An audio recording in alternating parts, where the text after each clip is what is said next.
tem um jogador à altura pra... Então, assim, a gente não cogitou... É meio regra do futebol. O cara é titular, lesionou, saiu, volta, pega a posição dele. Meritocracia. E a gente não cogitou essa possibilidade, que era uma possibilidade plausível e interessante até. Então, assim, mais uma vez, Jorge Jesus fez um trabalho muito correto. No linguajar carioca, Rodrigo Caio começando a ficar bolado. E o William Arão, boladão já? Também. Também, que o Thiago Maia fez mais uma boa partida e foi subir. Eu acho que isso eu acho que é até interessante no Flamengo. O Flamengo tá ganhando, tem um monte de... Tá tranquilo o jogo. Aí sai o Thiago Maia para entrar o Diego. Ou seja, agora nós vamos jogar sem... Já estamos ganhando, então vamos jogar sem nenhum volante. E todos os outros times, nos últimos anos do futebol brasileiro... Pô, fiz 1-0, ó, tô com 15 minutos do segundo tempo. Eu vou colocar uns 3 volantes aqui, deixar um corredor lá na frente para ver se eu puxo um contra-ataque para matar esse jogo. Então, assim, o Flamengo não muda o seu estilo, não muda a sua ideia de jogo. Mas o São Paulo também não tem volante, marcador. Não, também, e ganhou ontem bem, né? Acho que há uma tendência, e o Fernando Diniz sempre foi dessa tendência também. Sempre foi. Há uma tendência que é em crescimento, de jogar futebol.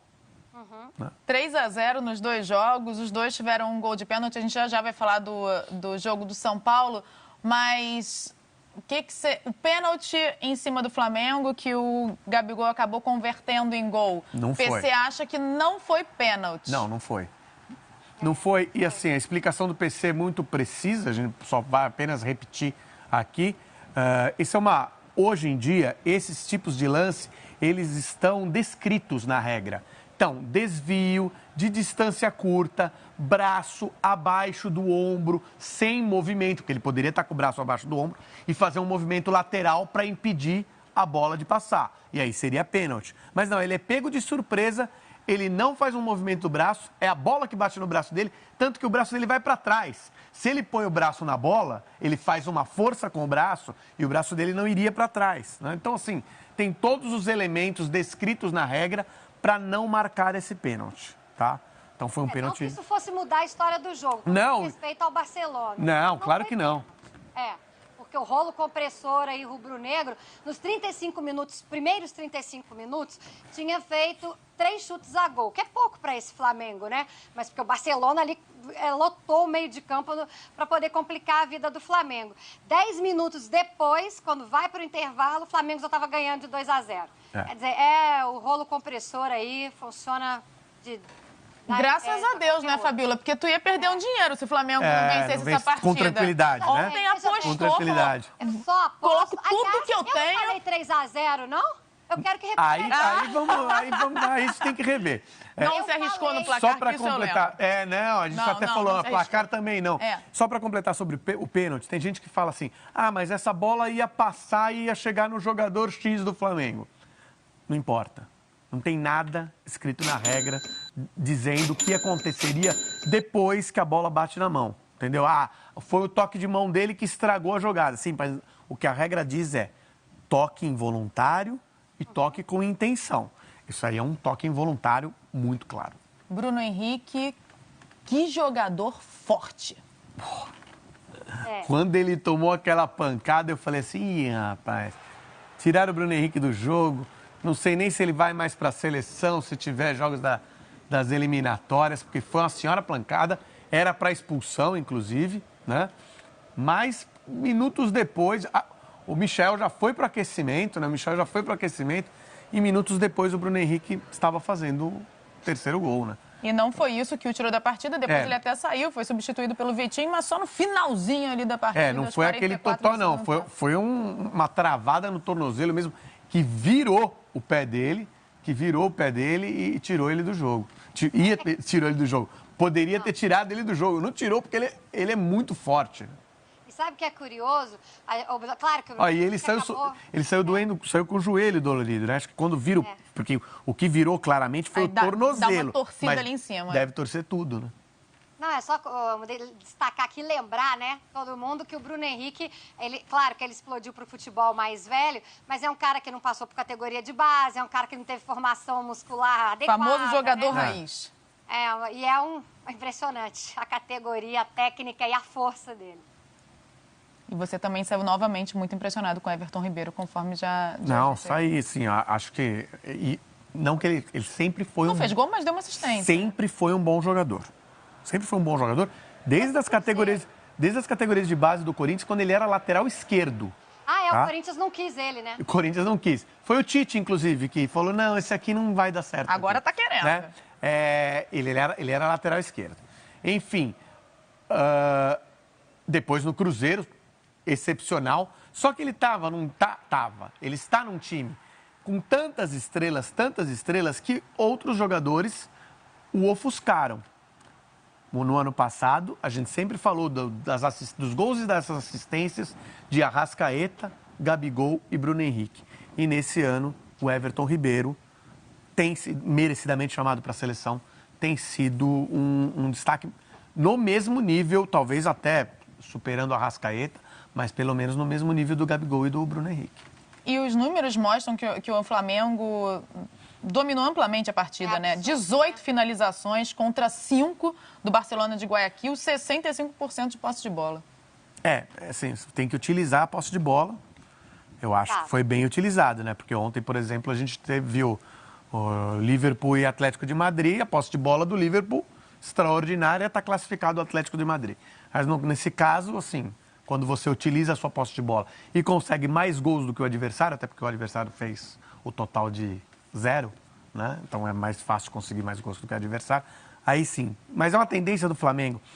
Só que é uma tendência diferente do que muitos times que a gente fala, olha que posse de bola, ficam tocando para o lado.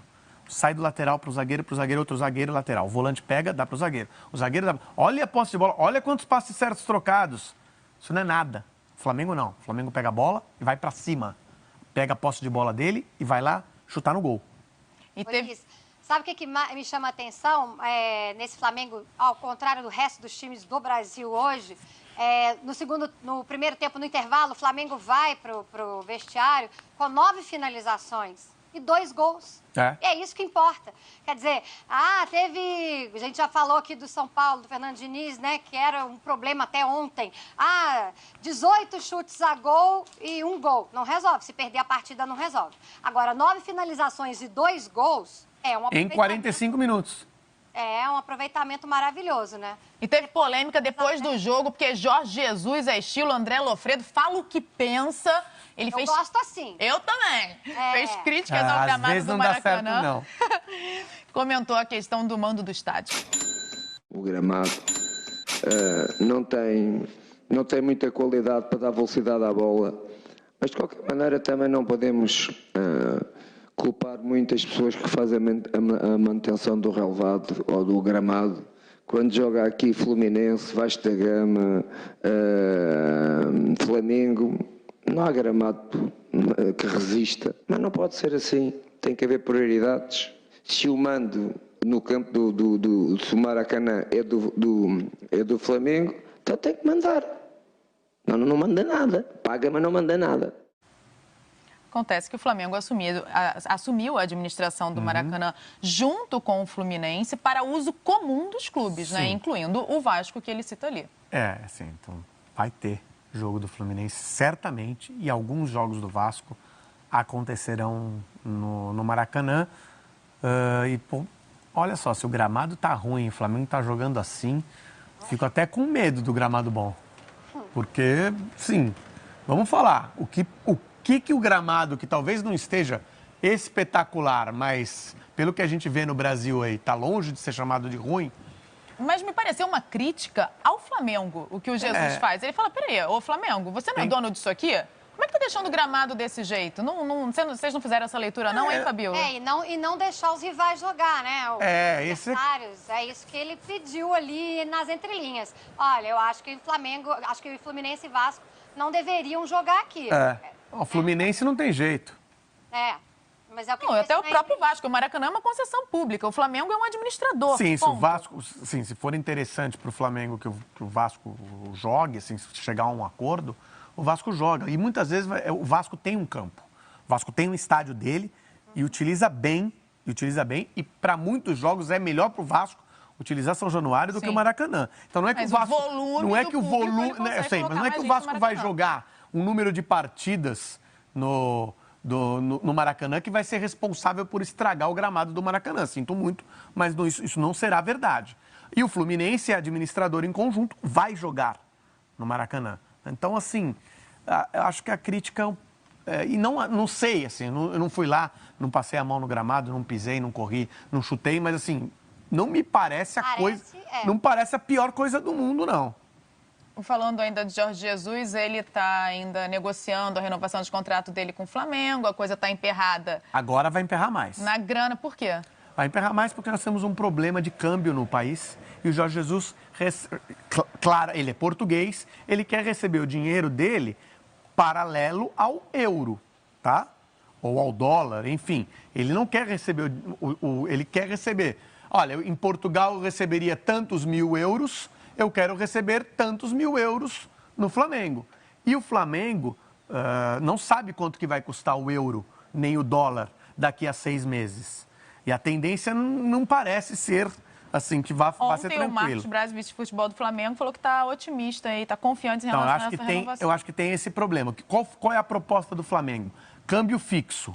Vamos sentar agora, a gente resolve essa questão, mas fecha no câmbio de agora e teu valor fica em reais. Se eventualmente lá ele valer menos euros ou dólar, é um prejuízo que o Jorge Jesus toma.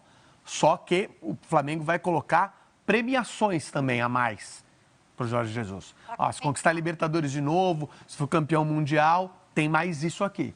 E aí talvez isso compense uma eventual perda de câmbio. Então, assim, o negócio deu uma emperrada por conta disso. Tem um dia que você fala aqui...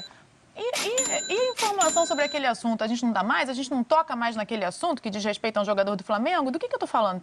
Carteira de habilitação? Temos tinha informações. Que esperar sair a posição oficial, né? Peritos do Instituto de Criminalística Carlos Éboli concluíram que é falsa a carteira de habilitação apresentada por Bruno Henrique em uma blitz no fim de fevereiro. O laudo da perícia atestou que tanto a cédula do documento quanto o número do registro de habilitação foram forjados. Bruno Henrique é esperado para depor nesta quinta-feira. Ele poderá ser indiciado por uso de documento falso, que prevê pena de até 6 anos de reclusão. Fica com uma bomba dessa. Pois é.